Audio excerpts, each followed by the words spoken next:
오직 주의 사랑에 매여 내 영 기뻐 노래합니다. 이 소망의 언덕 기쁨의 땅에서 주께 사랑 드립니다. 오직 주의 임재 안에 갇혀 내 영 기뻐 찬양합니다. 이 소명의 언덕 거룩한 땅에서 주께 경배드립니다. 주께서 주신 모든 은혜 나는 말할 수 없네. 내 영혼 즐거이 주 따르렵니다. 주께 삶 드립니다. 예, 내가 말하되 슬프도소이다. 주 여호와여 보시옵소서. 선지자들이 그들에게 이르기를 너희가 칼을 보지 아니하겠고 기근은 너희에게 이르지 아니할 것이라.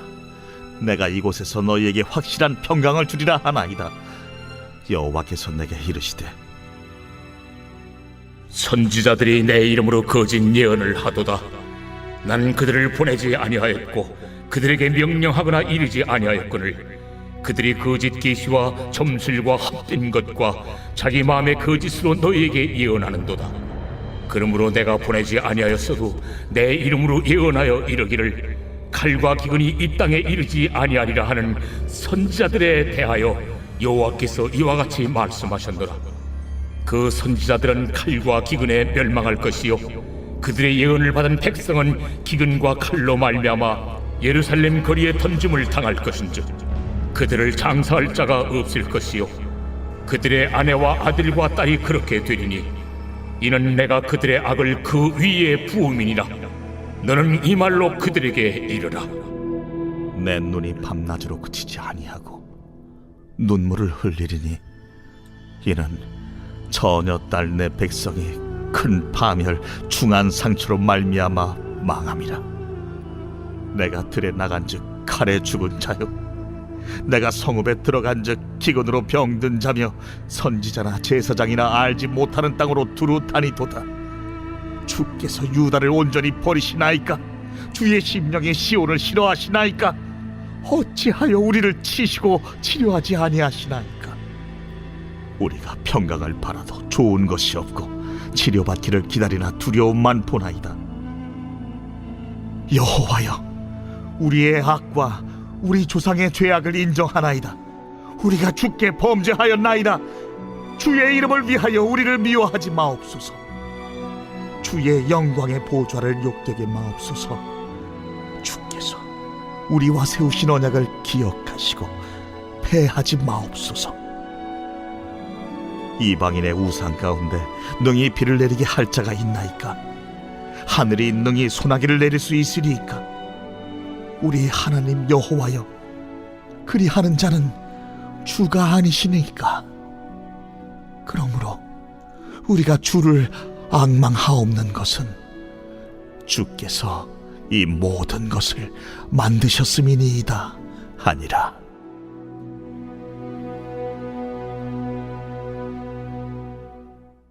할렐루야. 8월 4일 금요일 새벽 예배에 나오신 성도님들을 환영합니다.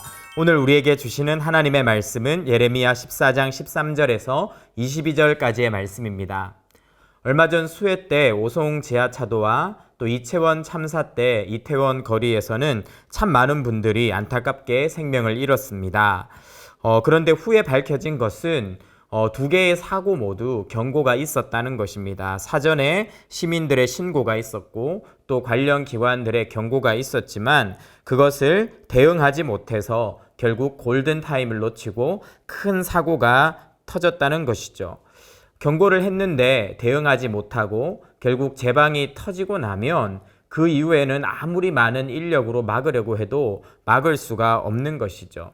이태원 참사도 마찬가지입니다. 한 사람이 넘어지기 시작해서 사람들이 도미노처럼 쓰러지기 시작하면 그때는 많은 사람들이 달라붙어도 막 사고를 막을 수 없는 재난의 현장이 되고 마는 것이죠.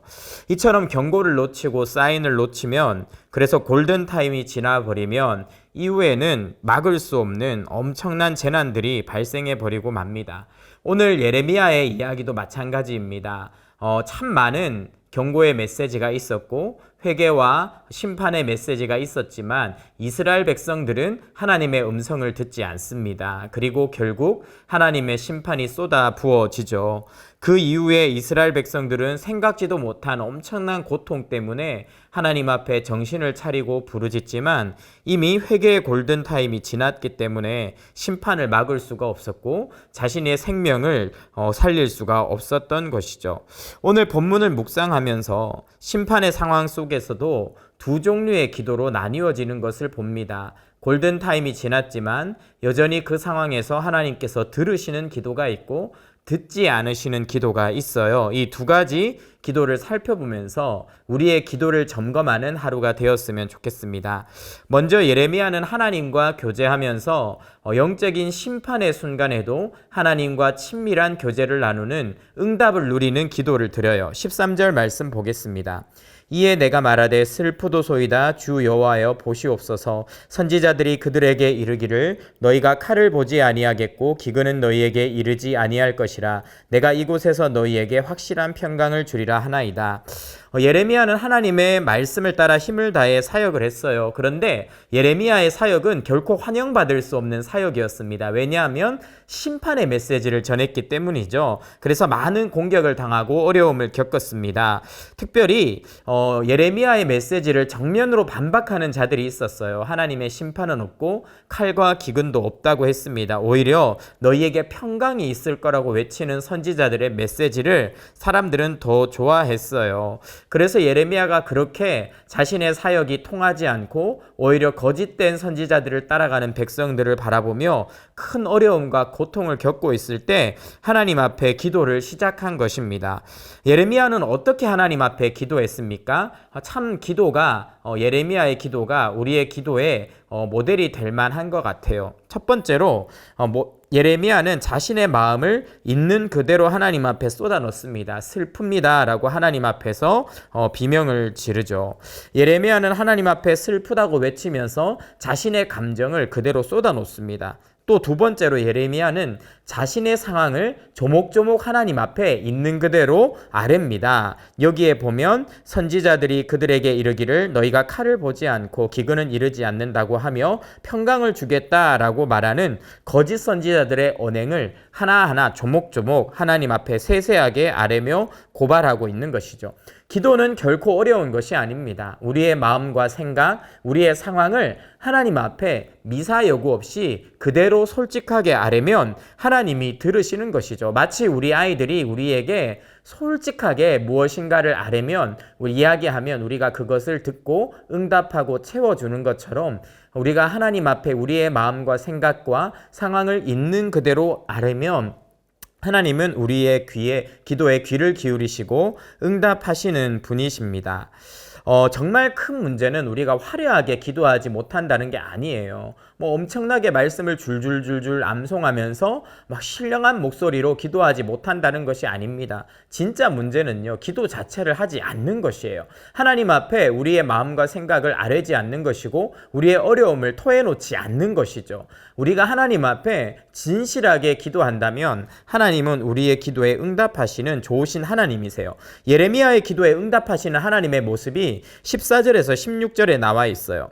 여호와께서 내게 이르시되 선지자들이 내 이름으로 거짓을 예언을 하도다. 나는 그들을 보내지 아니하였고 그들에게 명령하거나 이르지 아니하였거늘 그들이 거짓 계시와 점술과 헛된 것과 자기 마음의 거짓으로 너희에게 예언하는도다. 그러므로 내가 보내지 아니하였어도 내 이름으로 예언하여 이르기를 칼과 기근이 이 땅에 이르지 아니하리라 하는 선지자들에 대하여 여호와께서 이와 같이 말씀하셨노라. 그 선지자들은 칼과 기근에 멸망할 것이요 그들의 예언을 받은 백성은 기근과 칼로 말미암아 예루살렘 거리에 던짐을 당할 것인즉.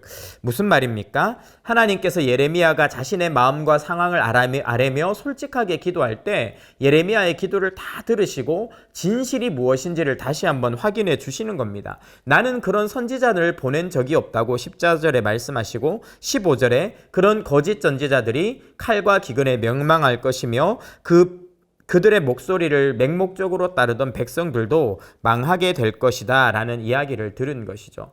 상황은요 변하지 않았어요. 여전히 거짓 선지자들이 판을 치고 백성들도 멸망을 향해서 달려가고 있는데 예레미야가 하나님의 메시지를 듣고 그분의 뜻을 확인하자 예레미야는 다시 일어나서 똑같이 재앙의 말씀을, 진리의 말씀을 하나님께서 선포하라고 하는 말씀을 선언하는 담대한 용기를 얻어서 사역을 이어가게 됩니다. 우리가 하나님 앞에 기도할 때 일어나는 일이 이런 일인 것 같아요. 하나님 앞에 우리의 마음과 생각과 모든 형편을 쏟아놓을 때 당장 그 상황이 완전히 변하거나 역전되지는 않지만 그럼에도 불구하고 하나님의 음성을 듣고 하나님의 만져주심을 경험함으로 우리의 마음이 변화되고 우리가 살아갈 새 힘을 얻는 것이죠. 바울을 생각해 보십시오. 바울은 자신의 고통스러운 가시를 놓고 하나님 앞에 거듭 기도했어요. 그런데 하나님께서 그의 기도에 응답하시지 않고 거절하셨습니다. 하지만 내 은혜가 내게 족하다라고 말씀하시는 하나님의 음성을 들었을 때 바울의 마음이 바뀝니다. 원망과 불평이 사라지고 그 육체의 가시가 하나님의 선물이라는 생각을 하게 된 것이죠. 그것이 자신을 자만하게 만들지 않고 하나님의 장치가 되어서 약한 것을 자랑할 수 있는 진정한 믿음의 사람이 되게 했다고 바울은 고백하는 것이죠. 그런데 이렇게 기도하고 하나님 앞에 아랠 때 도우심을 얻지만 기도하지 않으면요 원망과 불평만이 터져 나옵니다. 이스라엘 백성들 보세요. 어려움과 아픈 상황 속에서 기도하지 않자 기도 대신에 원망과 불평이 터져 나왔어요. 그래서 그들은 가데스 바네아에서 회군을 해야 됐었고 광야에서 방랑하다가 그 불평하던 광야가 자신의 무덤이 되는 비극을 겪게 됩니다. 우리가 하나님 앞에 우리의 모든 것을 아뢰며 진실하게 기도하지 않을 때 우리가 영적인 무덤과 같은 침체에 빠지게 되고 더 이상 소망이 없는 지경으로 떨어지는 이유가 바로 거기에 있는 것이죠. 또한 느헤미야가 하나님 앞에서 간절하게 기도했기 때문에 그는 사명을 감당할 수 있게 됩니다. 17절과 18절 말씀 읽어보겠습니다. 너는 이 말로 그들에게 이르라. 내 눈이 밤낮으로 그치지 아니하고 눈물을 흘리니 이는 내 처녀딸 내 백성이 큰 파멸 중한 상처로 말미암아 망함이라. 내가 들에 나간즉 칼에 죽은 자요 내가 성읍에 들어간즉 기근으로 병든 자며 선지자나 제사장이나 알지 못하는 땅으로 두루 다니도다. 여기 보면 예레미야가 기도하면서 하나님의 마음을 받게 됩니다. 자신이 슬퍼하고 아파한다고 기도했는데 자신만 아파하는 것이 아니라 하나님께서도 그치지 않고 밤낮으로 눈물을 흘리고 계시다는 이야기를 듣게 되는 것이죠. 기도할 때 하나님을 만나고 하나님의 마음을 내가 받게 되는 것, 그런 축복을 예레미야는 경험하고 있는 것입니다. 우리가 기도할 때 경험하는 가장 큰 은혜가 바로 이 하나님의 마음을 받게 되는 것이고 그 하나님의 마음으로 다시 일어나 사명을 감당하게 되는 것인 것 같습니다. 방학 기간에 우리가 정말 힘써야 될 것이 기도입니다. 하나님 앞에 우리의 마음과 상황을 아뢰며 기도하고 하나님의 마음을 받아서 다시 하반기에 사역할 모든 사명을 감당할 그 능력을 얻어야 되는 것이죠. 하나님 앞에 자신의 마음을 쏟아 아뢰므로 하나님의 마음을 받아 사명을 감당했던 한 여인의 이야기가 있습니다. 그것은 바로 한나입니다. 한나에게는 자식이 없는 큰 슬픔과 고통이 있었어요. 게다가 대적 분인나가 끊임없이 그런 한나를 조롱하고 괴롭혔죠. 그래서 한나는 밥을 굶고 하나님 앞에 엎드려 올라가 눈물을 흘리며 부르짖었습니다. 그렇게 그렇게 자신의 마음을 하나님 앞에 아랠 때 한나는요, 하나님의 마음을 알게 되어요. 내가 자식이 없어서 고통하는 것처럼 하나님께서는 진정으로 하나님의 메시지를 대언할 하나님의 일꾼이었구나. 그래서 자식이 없던 한나가 갑자기 자신에게 자식을 주신다면 그 자녀를 하나님께 드려서 하나님의 일꾼이 되게 하겠다고 서원하게 되고, 그 한나의 사명의 순종으로 말미암아, 사명의 실천으로 말미암아 이스라엘에는 사무엘이라는 위대한 진리의 선지자가 허락되게 되는 것이죠. 이것이 바로 기도의 위대한 능력입니다. 또 하나 중요한 메시지가 있어요. 하나님께서 이스라엘을 위해서 많이 우셨다라고 이야기를 합니다. 그런데 그 눈물이 이스라엘을 고칠 수가 없다는 것을 예레미야가 알게 된 거예요. 나도 아파하고 울고 하나님도 아파하면서 우시지만 그것만으로는 이스라엘의 죄가 해결될 수 없구나. 눈물만으로 죄 문제를 해결할 수 없구나. 슬픔만으로 죄를 씻을 수가 없구나 하는 것을 예레미야는 강력하게 깨닫게 됩니다. 이 눈물로만 죄를 해결할 수 없다는 사실이 보여주는 것이 바로 예수 그리스도의 보혈이 필요하다는 진리입니다. 물로 씻을 수 없는 죄를 피로 씻을 수 있어요. 이것은 이것과 같습니다. 마치 어떤 아이가, 사랑하는 자녀가 심장병에 걸려서 죽어가는데 부모가 가슴 아파하면서 막 우는 것만으로는 그 아이를 살릴 수가 없는 거예요.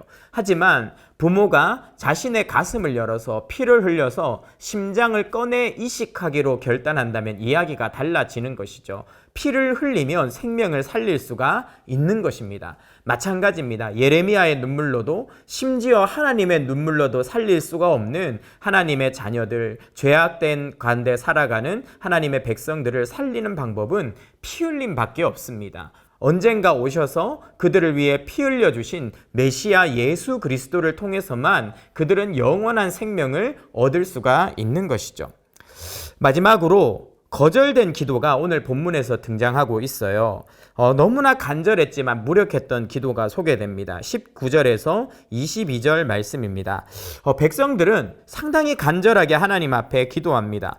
이 예레미야가 그랬던 것처럼 굉장히 간절하게 자신의 마음을 아뢰고 하나님 앞에 자신의 상황을 하나하나 조목조목 아뢰죠. 19절 말씀 보세요. 주께서 유다를 온전히 버리시나이까? 주의 심령이 시온을 싫어하시나이까? 어찌하여 우리를 치시고 치료하지 아니하시나이까? 우리가 평강을 바라도 좋은 것이 없고 치료를 받기 기다리나 두려움만 보이나이다. 정말 기도의 정석대로 자신의 마음과 상황을 하나님 앞에 솔직하게 아뢰며 기도하고 있습니다. 20절에서는요, 더 위대한 기도를 드려요. 여호와여, 우리의 악과 우리 조상의 죄악을 인정하나이다. 우리가 주께 범죄하였나이다. 성경의 위대한 인물들이 이와 같이 기도해서 나라와 민족을 살렸어요. 느헤미야는 수산성에서 무너진 성벽의 이야기를 듣고 민족의 죄악과 조상들의 죄악을 끌어안고 하나님 앞에 기도했습니다. 에스라도 온 민족의 죄, 조상의 죄를 끌어안고 하나님 앞에 기도할 때 큰 부흥의 능력이 임했죠. 다니엘도 마찬가지입니다. 하나님 앞에 조상들의 죄를 끌어안고 기도하고 하나님의 응답하심을 얻었죠. 이렇게 백성들이, 정말 하나님의 자녀들이 자신의 죄뿐 아니라 민족과 조상들의 죄까지 하나님 앞에 끌어안고 기도할 때 참 많은 응답의 역사가 있어요. 그런데 이스라엘 백성들이 그렇게 기도한다는 겁니다. 정신을 차린 것 같아요. 그리고 그것이 끝이 아니에요. 21절 보십시오. 주의 이름을 위하여 우리를 미워하지 마옵시고 주의 영광의 보좌를 욕되게 마옵소서. 주께서 우리와 세우신 언약을 기억하시고 패하지 마옵소서. 이거 정말 응답받는 기도의 정석입니다. 하나님의 영광, 하나님의 이름을 위해서 기도하고 있죠. 22절 보십시오. 이방인의 우상 가운데 능히 비를 내리게 할 자가 있나이까? 하늘이 능히 소나기를 내릴 수 있으리이까? 우리 하나님 여호와여, 그리하는 자는 주가 아니시니까? 그러므로 우리가 주를 앙망하옵는 것은 주께서 이 모든 것을 만드셨음이다 하니라. 정말 멋진 기도입니다. 신앙 고백, 하나님에 대한 진리가 선포되는 아름다운 기도를 하나님께 드리고 있죠. 이렇게 탁월하게 기도를 드리면 당연히 응답하시는 것이 하나님 아니십니까? 그런데 너무나 충격적인 기도의 응답이 주어집니다. 다음 장이 15장 1절 2절입니다. 여호와께서 내게 이르시되 모세와 사무엘이 내 앞에 섰다 할지라도 내 마음은 이 백성을 향할 수 없나니 그들을 내 앞에서 쫓아내보라. 그들이 만일 내게 말하기를 우리가 어디로 나아가리요 하거든 너는 그들에게 이르기를 여호와께서 이와 같이 말씀하시니라. 죽을 자는 죽음으로 나아가고 칼을 받을 자는 칼로 나아가고 기근을 당할 자는 기근으로 나아가고 포로될 자는 포로됨으로 나아갈지니라. 이스라엘이 너무나 아름답게 정말 성경에서 보일 기도의 본과 같은 기도를 하나님 앞에 드렸는데 하나님의 응답은요, 기도하지 말라는 거예요. 기도하는 그들을 쫓아내라는 겁니다. 심지어 중보기도를 통해서 민족에게 내리는 재앙을 막아섰던 모세와 사무엘이 나설지라도 응답하지 않을 거라고 이야기를 하십니다. 너무나 야박하고 무서운 하나님의 메시지죠. 그리고 그들을 쫓아내서 어디로 가게 합니까? 죽으러 가게 하라는 거예요. 칼과 기근에 죽도록 내버려둬라. 아니면 포로로 잡혀가게 해라. 이렇게 이야기를 하시는 겁니다. 왜 하나님이 이렇게 차갑게 응답을 하실까요? 기도의 골든타임을 놓쳤기 때문입니다. 하나님께서 이미 예레미야를 통해서 또 수많은 선지자를 통해서 이스라엘 백성들에게 1000년 이상 회개의 메시지를 전파하셨어요. 오래 인내하고 참으시면서 기다렸습니다. 그러나 이스라엘은 한결과 같이 하나님 앞에 범죄하였고 예레미야의 마지막 모든 경고를 무시하며 하나님의 말씀을 멸시했습니다. 회개의 골든타임이 지나가 버린 거죠. 그렇게 하나님의 심판이 부어지기 시작하자 그제서야 정신을 차리고 기도하지만 하나님은 그들이 고통의 과정을 통과하도록 내버려 두시는 겁니다. 중요한 것은 기도에도 타이밍이 있다는 것입니다. 우리가 하나님 앞에 회개해야 할 타이밍이 있고 기도해야 할 타이밍이 있어요. 그런데 우리는 늘 그 타이밍을 놓치는 것 같습니다. 하나님께서 말씀하실 때 그것을 놓쳐버리고 기도해야 될 때 기도하지 않고 지나가다가 나중에 심판이 쏟아지고 재앙이 쏟아지고 정말 내 힘으로 감당할 수 없는 처참한 지경에 빠져서 그제서야 하나님께 도움을 구하는데 그때는 이미 늦었다라고 하나님께서 이야기를 하시는 것이죠. 벌을 받는 것, 그것이 순종이고 나의 뜻이다라고 이야기하는 순간이 와버리더라는 것입니다. 가데스 바네아에서 이스라엘 백성들이 그랬었어요. 하나님께서 가라 할 때는 안 간다고, 우리는 메뚜기고 안 된다, 진다, 하나님이 우리를 죽이려고 한다, 이집트로 돌아가야 한다, 밤새도록 헝헝 울면서 불순종의 모습을 보이다가 하나님이 드디어 심판을 내리셔서 다시 광야로 돌아가고 너희가 광야에서 다 죽을 것이라고 말씀하니까 그제서야 하나님 잘못했습니다, 싸우겠습니다 하고 쳐들어가죠. 가지 말라고 말렸어요. 지금은 늦었다. 골든타임이 지났다. 지금은 심판을 받는 것, 벌을 받는 것이 순종이니까 순종해서 벌을 받으라 라고 하는데 이스라엘 백성들은 또 불순종합니다. 다시 쳐들어갔다가 가나안인들에게 죽임을 당하고 패퇴하게 되죠. 말씀을 마치도록 하겠습니다. 우리가 하나님 앞에 응답받는 기도가 있고 응답받지 못하는 기도가 있어요. 심판의 상황에서도 예레미야는 하나님과 기도하면서 교제하고 하나님의 음성을 듣고 사명을 감당했습니다. 그가 그럴 수 있었던 이유는 계속해서 하나님과 동행하고 순종의 행보를 지나왔기 때문입니다. 그런 자의 기도는 하나님께서 응답하십니다. 하지만 끝까지 완악하고 패역하여서 회개의 골든타임을 못 치고 심판 가운데 들어가 하나님 앞에 도와달라고 울며 불며 매달릴 때 하나님은 때로는요, 그 심판을 끝까지 받게 하시고 그 과정을 통해서 우리를 깨트리시고 다시 새롭게 지으시는 과정을 겪게 하신다는 겁니다. 우리가 오늘 말씀을 들으면서 내 삶을 돌아봤으면 좋겠습니다. 혹시 우리는 회개의 골든타임을 지나가고 있는 위기의 상황이 아닙니까? 즉시 돌이키는 하루가 되었으면 좋겠습니다. 하나님과 동행하며 그분 앞에 기도를 쌓아가며 믿음의 행보를 해나가고 계십니까? 그 걸음을 계속 지켜가십시오. 그래서 하나님 앞에 더 크게 응답받는 우리 성도님들 되시기를 축원합니다. 3가지 기도 제목이 있습니다. 하나님 앞에 진실하게 마음과 상황을 아뢰는 기도를 시작하게 하소서. 기도할 때 하나님의 마음과 크신 사랑을 알게 하소서. 하나님의 심판이 이르기 전에 깨어 기도함으로 응답과 도우심을 얻게 하소서.